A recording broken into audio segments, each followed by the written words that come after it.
경희대학교 우리 캠퍼스 열린 예배 함께하고 있습니다. 자, 오늘 또 우리 김창원 선생님이 또 이제 경희대학교에서 또 두 번째 강의하는 시간입니다. 네. 큰 박수로 청해 듣겠습니다. 예. 네, 감사합니다. 세상이 변해도 변하지 않는 몇 가지 진리는 아니지만 진리에 가까운 사실들이 있습니다. 그것은 뭐냐면 늘 강의에서도 100번을 얘기해서도 절대 부족함이 없는 얘기입니다. 여성들은 철이 바뀔 때 옷장을 열면 입을 만한 옷이 없다는 겁니다. 여러분, 많은 학생이 이 자리에 참여하지 못했습니다. 왜일까요? 취업 때문일까요? 저는 그렇게 생각하지 않습니다. 입을 만한 옷이 없기 때문입니다. 있는데 거지 같은 거밖에 없어요. 거지 같은 거. 그래서 모임에 못 오겠습니다.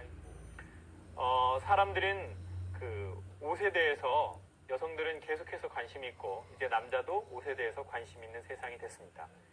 자, 보십시오. 여러분, 사람들은요 이 돈을 쓰는 기준이 있습니다. 여러분 한번 생각해 보십시오. 어떤 사람이건 우리 개인도 마찬가지인데 어떤 분야에 대해서는 돈을 쓰는 걸 별로 아까워하지 않는 사람이 있어요.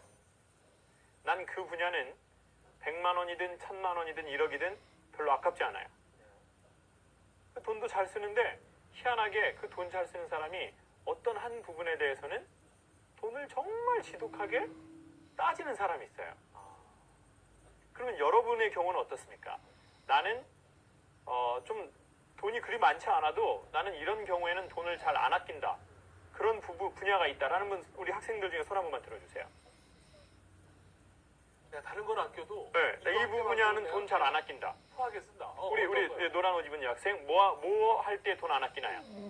신발 살 때 돈을 안 아낀다. 신발이 좀 많은 편이에요? 한 몇 개 정도 있을까요? 구두는 10개.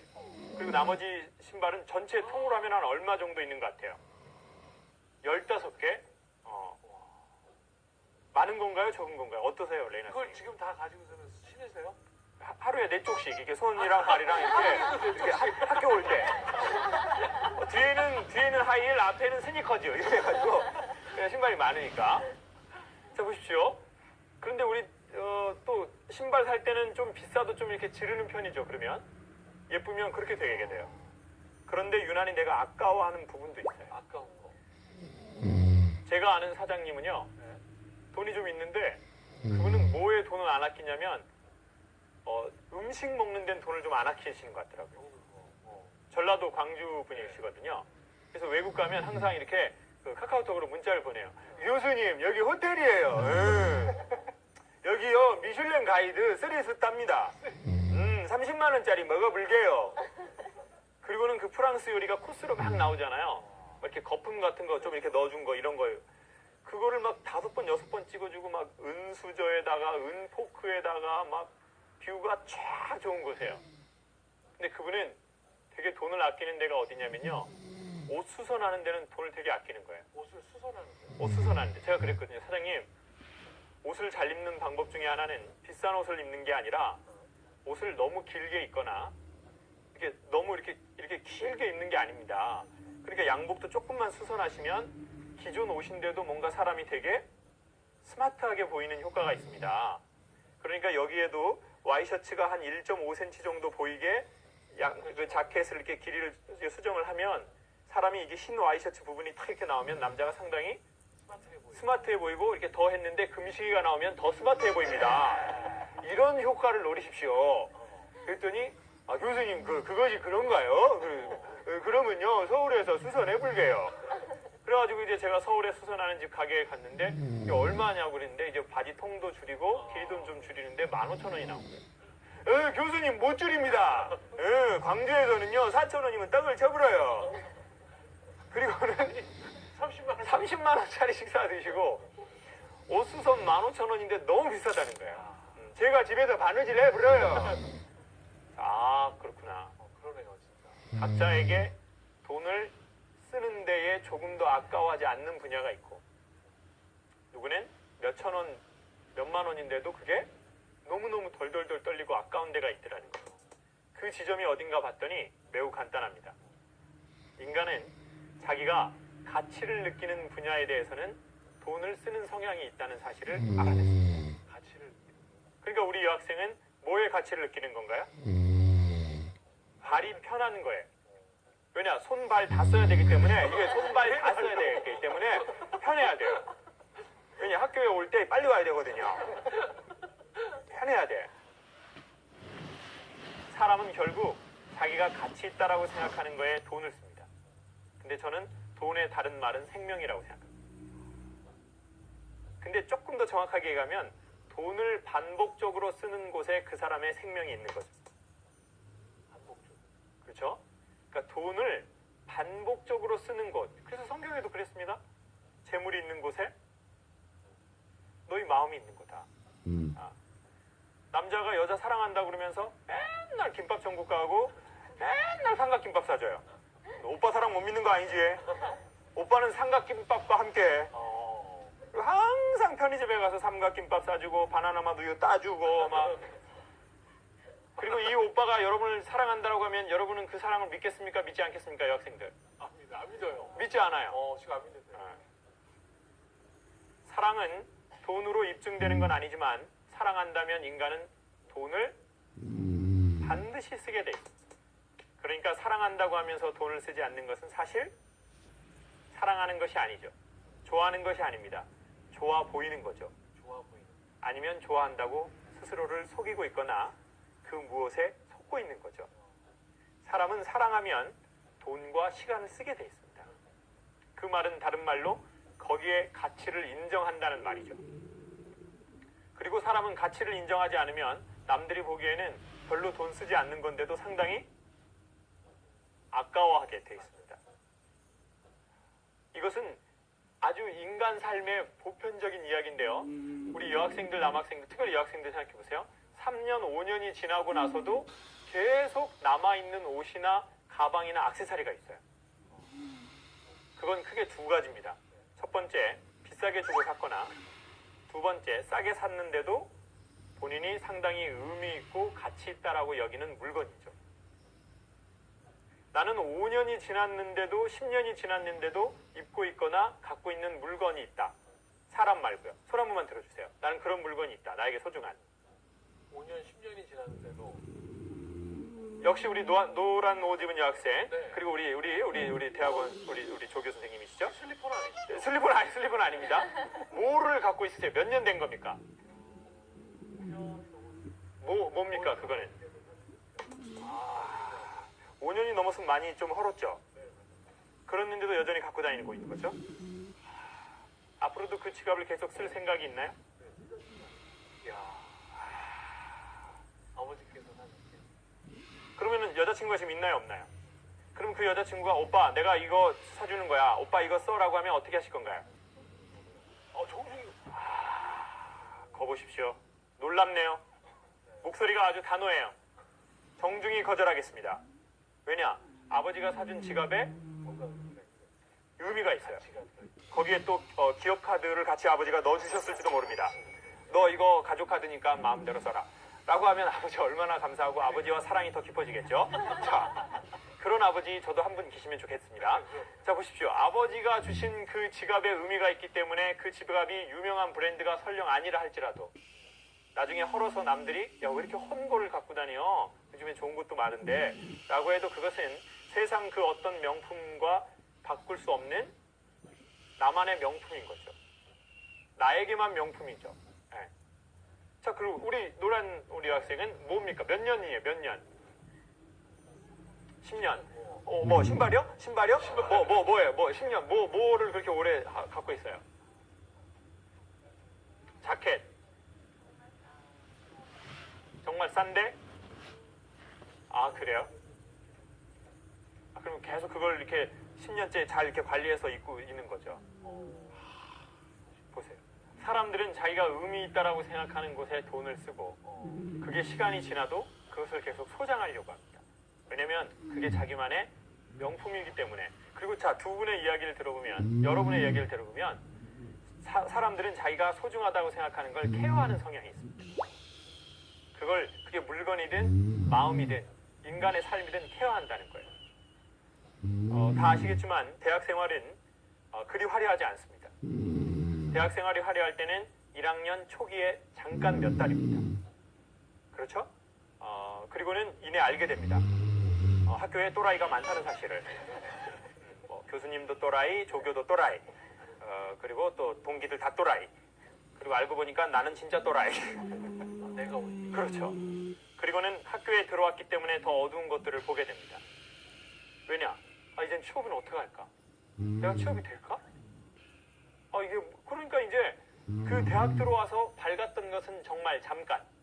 그리고 멀리서 보던 그 한두 컷에 불과하고 진짜 사람이 생각을 가질수록 어렵다는 것을 알게 되는 거죠. 자, 그러면 사람은 각자 모두 다 그런 어려운 날이 옵니다. 잘 살아도 어려운 날이 오죠. 그리고 어렵게 살아도 어려운 날이 옵니다. 그런데 그 시기를 넘기는 것이 바로 자기 스스로를 케어하는 능력을 갖고 있는 사람들이 있습니다. 삶은 3단계라고 했는데 열정기가 있고 열정이 지나 권태가 온다고 그랬습니다. 그래서 열정을 아주 뜨겁게 맛보았던 사람들은 권태가 더 심하다고 그랬습니다. 왜냐?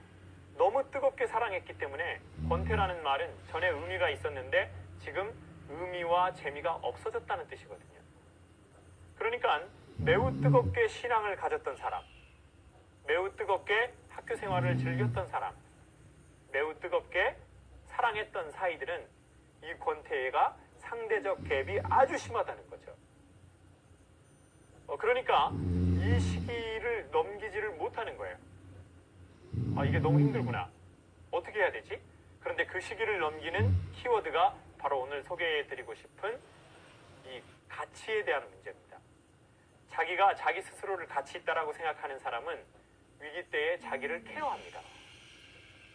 근데 내가 별로 나는 가치가 없어 라고 생각하면 사람은 위기가 올 때 자기를 포기해버리는 현상이 생겨요. 신안 앞바다에서 1900년대 중후반에 계속해서 거기 살았던 분의 얘기인데요. 자꾸 바닷가에 뭐가 이렇게 옛날 그릇이 밀려온다는 거예요. 옛날 그릇. 근데 이제 모르니까 이분들이 깨진 채로도 오고, 그리고 또 뭐 이렇게 깨끗한 상태로 오는 게 아니잖아요. 그러니까 이제 깨서 아이들은 해안가에서 놀고 막 이런 거예요. 저도 어렸을 적에 보면 바닷가에서 자랐기 때문에 바닷가에 뭐 이렇게 들어가면 그때는 많았어요. 뭐 소라, 해삼, 뭐 전복. 그래서 많이 따왔더니 양식장이더라고요. 그런데 그걸 따면서 전문 용어로 절도라고 하는 거죠. 뭐 이제 주인의 허락을 나중에 받고 미리 물건을 가져오다. 뭐 이런 뜻으로 해석할 수 있겠어요. 안 걸리면 장땡이라고 뭐 생각했던 그런 나쁜 시절이 있었습니다. 그런데 그 바다에서 뭘 하다 보면 바다에 뭔가 뭐 이렇게 그릇 같은 게 있는 거예요. 그런데 뭐가 뭔지를 모르니까 이것의 가치, 이 밸류를 모르니까 그냥 뭐 버려버리고 뭐 주워오고 깨고 그러고 사는 거죠. 신안 앞바다에서도 그 사람들이 그렇게 살았습니다. 그런데 1975년도에 한 젊은 어부가 이제 그렇게 해서 가지고 온 그릇들을 깨지 않고 그냥 그릇이 온전한 게 몇 개가 있으니까 그걸 갖고 와서 자기네 집 개 밥그릇으로 썼습니다.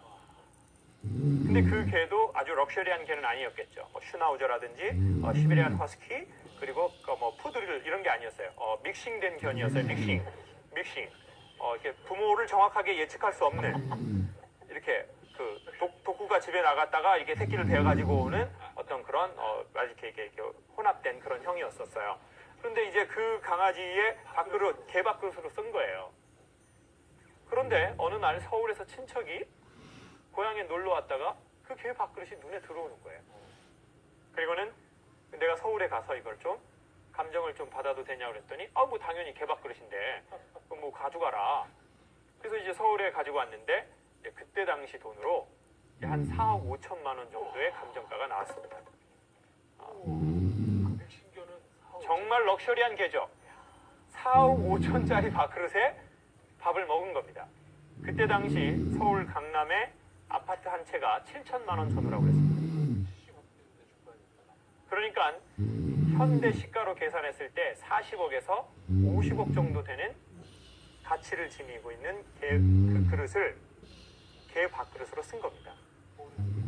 그래서 이걸 어떻게 했는지 역학으로 좀 조사를 해봤더니 청나라에서 아주 좋은 그릇들을 일본으로 실어 나르던 배가 신안 앞바다가 상당히 조수간만의 차가 심하고 버뮤다 삼각지대처럼 사고가 많이 나는 지역이 있답니다.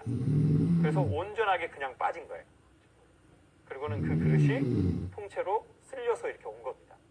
그리고 그 그릇 안에 쭈꾸미가 살고 건진 걸로는 개 밥그릇으로 쓴 거죠. 사람은 삶이 참 이러한 것 같아요. 자기가 자기 영혼의 가치를 모르면 인간은 보여지는 대로 써버려요. 자기가 자기의 영혼의 가치를 모르면 자기 집안의 환경의 수준이 자기라고 생각해버립니다. 그래, 우리 엄마 아버지 배우시지도 못한 분이고 시골분이고 그래, 나 뭐 젊어서 이렇게 살았는데 그래, 나 뭐 내가 원하는 전공도 하는 거 아닌데 또 심지어는 이런 사람도 있습니다. 그래, 내가 원하는 학교 들어온 것도 아닌데 난 진짜 다른 학교 가고 싶었어. 근데 진짜 성적에 맞춰서 내가 이 학교를 나오게 된 거야. 그래, 나 이 전공 하고 싶지 않았어. 근데 도저히 엄마가 삼수는 안 된다고 삼수 할 거면 너 죽고 나 죽자고 그래가지고 어쩔 수 없이 그냥 점수에 맞춰서 이 전공을 했지. 그래, 나 결혼의 접시도 깨지고 그래, 내 자존심의 접시도 깨졌지. 그래, 나 이미지 아니면 나 진짜 이미지 나 진짜 나 완전 자존심밖에 없는 여자야. 자존심하고 지방 조금 있는 여자였는데 나 진짜 자존심인데 어느 날 그 자존심의 접시가 깨진 거예요. 그러면 사람은 그 환경이 자기의 가치라고 생각한다는 거예요. 자기가 원치 않는 상태가 되면 그 환경이 자기의 가치라고 생각한다는 거예요. 그리고는 그 자기의 소중한 삶을 그냥 개 밥그릇으로 써버리는 거예요. 가치를 못 알아보는 거죠. 그래서 필요합니다. 누가요? 너는 개 밥그릇으로 쓰려고 만든 것이 아니라고 얘기해 줄 사람. 여러분, 혹시 여러분의 지금 환경이 여러분의 가치라고 생각하지 않았으면 좋겠습니다. 요즘 혹시 대학생 때, 솔직히 대학원생 때 뭐 내 마음대로 되는 게 몇 개 있겠습니까? 갑자기 막 기업 회장님이 오셔가지고 자네를 우리 회사에 취직시키고 싶네. 드라마에서나 나오는. 이런 일은 결코 일어나지 않을 겁니다. 그리고 막 영화에서나 나오는 그런 환상적인 일들은 사실 일상에서 거의 일어나지 않습니다. 그렇다고 해서 우리가 소중해지지 않는 것은 절대 아닙니다. 우리의 환경이 우리가 아니라고 전 얘기하고 싶습니다. 우리의 과거의 열등감이 우리의 존재의 가치는 아니라고 전 소개하고 싶습니다. 그리고 여러분의 스펙이 여러분의 존재의 가치는 아니라고 전 소개하고 싶습니다. 그러니까 여러분의 스펙에서 자유로워지십시오. 스펙에서 자유롭다는 건 무슨 말일까요? 스펙에 신경 안 쓴다는 걸까요? 그건 또 아니에요. 그것은 심리학 전문 용어로 배째라라고 하는 겁니다. 정말 무책임한 거죠. 그냥 배째라, 나 어떡할 거냐, 나 스펙, 나 오직 주님이다, 나 오직 주님, 나 스펙 필요 없어. 이런 사람은 진짜 신앙이 뭔지 잘 모르고 있는 겁니다. 스펙에서 자유로워지라는 건 크게 두 가지 의미입니다. 첫 번째, 스펙이 없는 것에서 자유로워지는 것은 스펙을 만드는 것입니다. 그런데 이것은 온전한 그리스도인의 자유는 아니죠. 그리스도인의 온전한 자유는 있는 스펙에서 다시 자유로워지는 겁니다. 그건 두 가지인데, 첫 번째, 스펙을 쌓지 못해도 상대적으로 최선을 다하고 나서 그 마음이 자유로워지는 겁니다. 그리고 두 번째, 상당히 괜찮은 스펙이 있는데도 거기에서 자유로워져서 스펙이 없는 자와 친구할 수 있는 능력을 갖게 된다는 현상입니다. 전에 저는 그 자유를 갖고 있는 사람을 한 명 봤습니다. 그분은 아소더 리를이라는 세계 3위 정도 되는 컨설팅 회사에서 이렇게 한국이 아니라 아시아 디렉터였었어요. 근데 그분은 이제 컬럼비아에서 MBA를 했습니다. 그래서 친구들은 다 하버드나 예일 대학이나 MIT를 나왔습니다. 근데 이제 그 재미동포였는데 이 사람이 한국에서 군대 생활을 했습니다. 아버지가 군대 가라고 그래가지고 갔어요. 그걸 순종함으로써. 아버지가 ROTC 1기였는데 우리 아들 중에 하나는 한국 사람이니까 우리가 국적이 여기 사람이 됐지만 그래도 국방의 업무를 져라. 그래서 형은 말했죠. 너 형이 갈래? 그랬더니 형은 이제 이민 생활 오래 해서 거기서 태어났기 때문에 이렇게 얘기했습니다. 싫어요. 싫어요. I don't like it. 싫어요. 그리고 이제 둘째가 그럼 아버지 전체가 가겠습니다. 그리고 군대를 갔어요. 군대에서 정말 많이 고생을 했더라고요. 한국말을 잘 못 알아먹으니까 뒤로 취침하니까 뒤로 누워서 자버렸습니다. 아, 진짜로 말대로. 뒤로 취침이니까 그냥 이게 그냥 그거를 말로 다 받아들였는 것 같아요. 앞으로 취침하니까 또 앞으로 취침을 했습니다. 좌로 굴러 하니까 일어서서 돌아서 돌아다녔습니다. 군대에서 정말 많이 힘들었답니다. 그리고는 내가 왜 이런 군대에 왔나? 어? 내 친구는 다들 메릴 린치. 오리지널 발음으로 해주십시오. 레이나 선생님. 와우! 린치! 몰라요. 예. 메릴 린치라고 하는 아주 세계적인 글로벌 그룹에 들어갔고, 누구는 또 보스턴에 들어갔고, 누구는 맥킨지에 들어갔고, 자기만 경력이 2년, 3년 후퇴된다는 생각을 갖게 됐어요. 그리고는 졸업을 하고 처음에는 보스턴 컨설팅이라는 세계적 회사에 들어갔습니다. 그리고 한국에서 일을 하게 되는데 이분은 한국의 정서를 잘 알고 있었어요. 자유롭더라고요. 왜냐하면 자기 친구들은 전부 다 이 영어 발음하면서 막 이렇게 사람들하고 싸는 거예요. 한국 사람들 이런 거 별로 좋아하지 않거든요. 그리고 식당 가서도 커뮤니케이션을 이렇게 했어요. 아주머니 스프라이트 주세요. 스프라이트. 그럴 때 이 친구는 이랬습니다. 야, 한국에선 사이다 달라고 해 이놈아. 아줌마 사이다 주세요. 사이다. 그러니까 아주머니가 너무 좋아하는 거예요. 이분은 인간관계에 있어서 자기가 나온 학교에서 자유로워졌더라고요. 그러니까 사람들이 너무 좋아하는 거예요. 왜냐? 다 공부하고 다 똑똑한 사회에서는 다 유학하고 다 공부를 잘하니까 서로 시기 질투가 너무 심한 거예요. 그리고 상대도 그렇게 티내는 사람 별로 좋아하지 않더라고요. 영어 발음이 좋은 사람을 좋아하지 않는 게 아닙니다. 나 좋아라고 티내는 사람을 좋아하지 않는 거죠.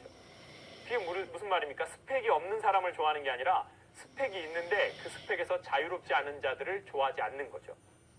그러면 그 사람은 그 스펙 한계에서 벗어날 수 없습니다. 인간관계든 비즈니스든. 근데 그 사람은 어떻게 알았는지는 모르겠지만 거기에서 자유로운 힘을 갖고 있더라고요. 그리고는 그것을 오히려 재미있게 얘기하더라고요. 이제 너 어디 다녀? 메릴린치 다녀. 야, 그냥 멸치 잡으러 다닌다고 그래. 저희 회사는 멸치를 잡습니다. 그러니까 사람들이 이렇게 다 좋아하잖아요. 다 좋아하더라고요. 그리고는 상당히 빠른 나이에 아시아 전체 책임자가 됐습니다. 그때가 그분이 나이가 38이었었습니다. 상당히 이른 나이였죠. 아시아 전체 디렉터를 하게. 한국에서도 성과를 상당히 잘 내더라고요. 저는 그분의 성과의 힘은 좋은 학교를 나온 것만이 아니라 거기에서 자유로워진 그 능력이라고 저는 판단합니다. 여러분, 그 자유를 위해서 우리에게 필요한 건 자아 존중감입니다. 자아 존중감은 언제 생기냐면 좋은 말로 우리가 불림을 당할 때 그때 생기는 겁니다. 그래서 저는 취업에 대한 얘기를 들어야 하지만 대학생 때 정말 들어야 할 말은 사실은 우리의 자아 존중감을 명확하게 얘기하는 그분의 말씀과 그분의 생각들이라고 생각합니다. 그게 지금은 아무것도 아닌 것 같지만 나중에 어떤 시점에 보면 전부인 게 되는 그 시점이 올 것입니다. 취업 때문에 고민이 많고 그리고 또 연애 때문에 고민이 많고 미래 때문에 불안한 딱 지금 20대 중후반의 시기를 저희는 지나고 있습니다. 그리고 나이가 들어도 살면은 계속 걱정이 있기 때문에 그 어떤 무언가로 우리는 또한 고민하겠죠. 그래서 우리는 그 고민을 하고 그 분야에 대한 전문 얘기를 들어야 할 겁니다.